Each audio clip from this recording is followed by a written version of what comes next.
Want to know how to count words without using split in Java?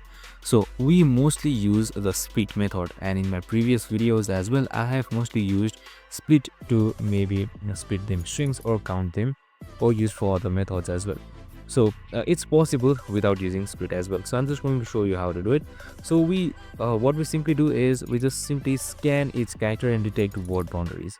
If the character isn't white space and we are not already inside a word, it means a new word has started. So we just simply increase the count and mark that we are inside a word. So when white space is found, we mark that we are outside a word.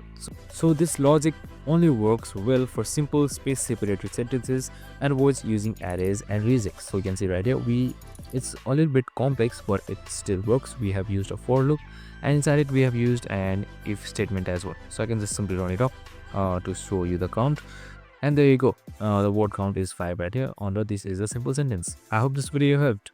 If it did, make sure to like, subscribe, and tune in with us for more of these videos. See you in the next one.